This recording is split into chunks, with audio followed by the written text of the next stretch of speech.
In this video we're looking at what are van der Waals forces, how they arise, what are their relative strengths, and what is their application to organic molecules. So the first thing is that van der Waals forces are forces between molecules. So this is very important that you apply these in the right scenario. So if it's between molecules, then this is where the atoms are bonded to each other by covalent bonds. So you cannot apply this to metals or ionic compounds or macromolecules, with the exception being graphite. So how do they arise? They arise by the movement of electrons.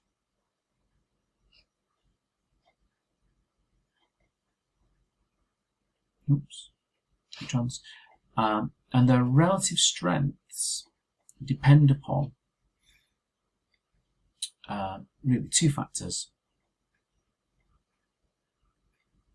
the number of electrons and the amount of surface contact.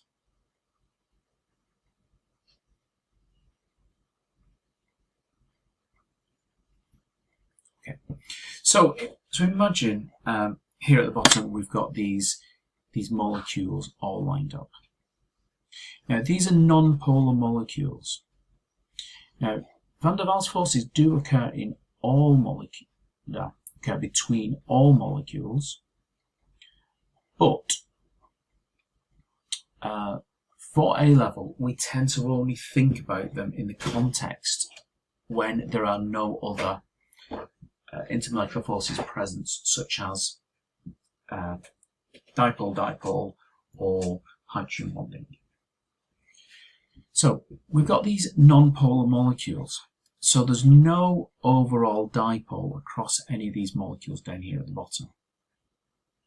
So what we have to do is, what happens is that the electrons are always in movement. Now it's good to think about the electrons as being electron density rather than small particles. So this electron density with the wave-like properties. So this means that as the electrons are moving around, we sometimes get a temporary build-up of electron density across the molecule. So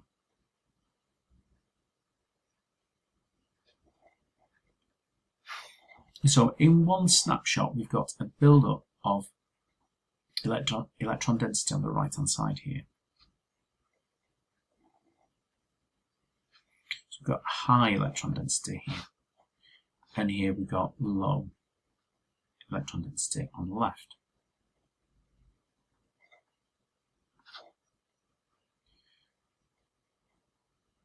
The consequence of this, of having this build-up of high electron density here, is that in the neighbouring molecule, the electron density is now repelled. And so the electron density forces the dipole in this molecule here forces the electron density away from it in the neighbouring molecule. And so what we do is we induce a dipole in the neighbouring molecule. We've got an induced dipole here. This then induces a dipole in its neighbouring molecule, and then in its neighbouring molecule, and so on and so forth. Now we've got a situation where we've got these molecules lined up, and we've got this electron density, these dipoles now lined up where we've got opposite dipoles next to each other in the neighbouring molecules. This now causes an attraction So this causes our attractive force.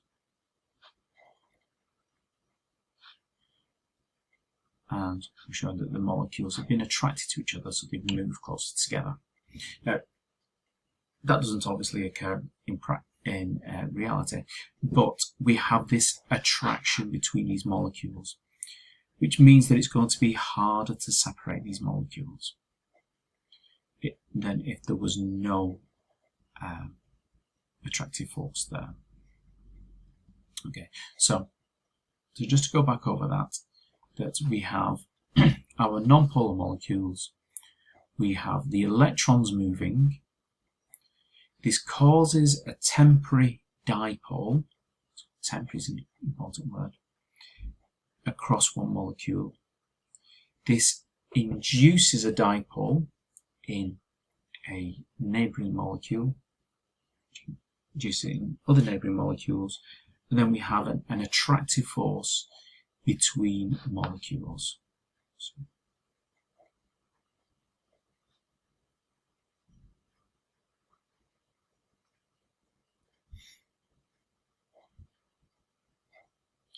And that's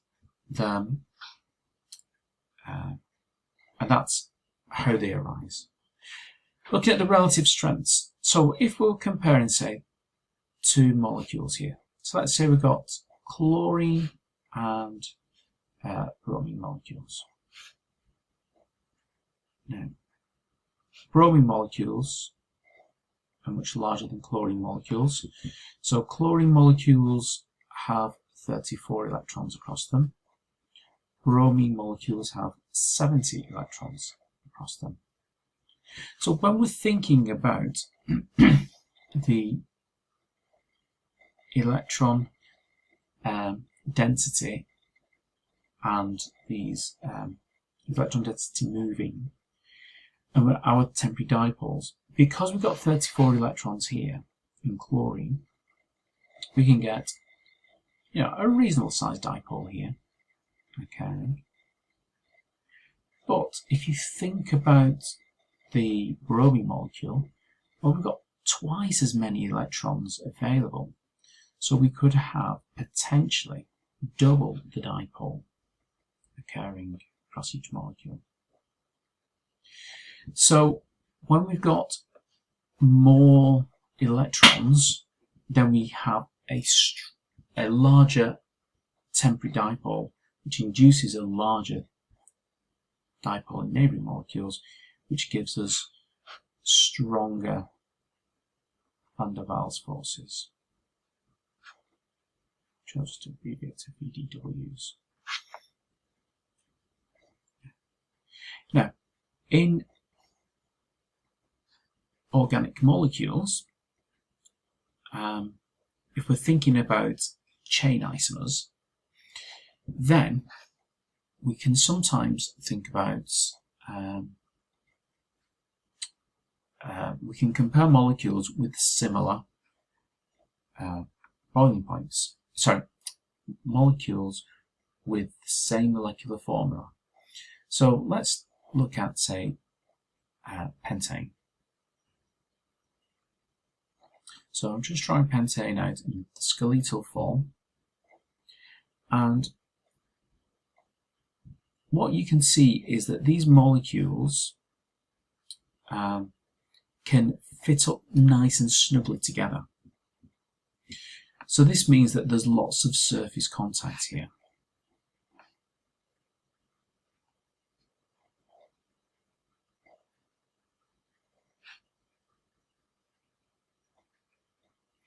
And if you're thinking about the diagram in the middle, then it's obviously where the molecules are closest together.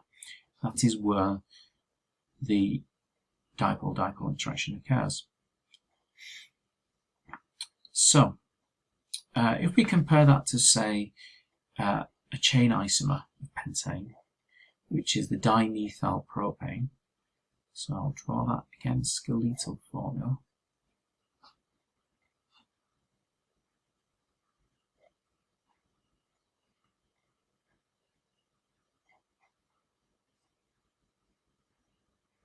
And I'm just going to put a circle around them just to show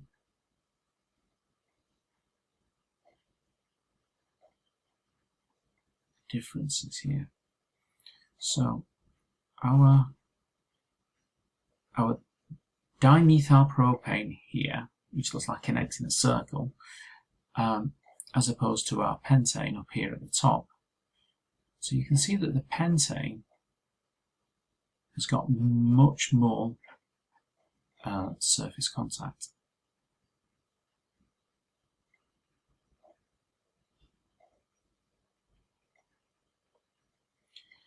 And so, because there's these smaller parts here, as opposed to these larger parts here for between pentane molecules, we have a weaker van der Waals force between the dimethyl propane molecules, and we have stronger van der Waals forces here. And the consequence of that is that this molecule here, pentane, has a higher boiling point. And again, this will have a lower boiling point. And I think there's a difference of about 15 to 20 degrees Celsius between these two molecules. Okay, so that is van der Waals forces for A level. Thanks for watching.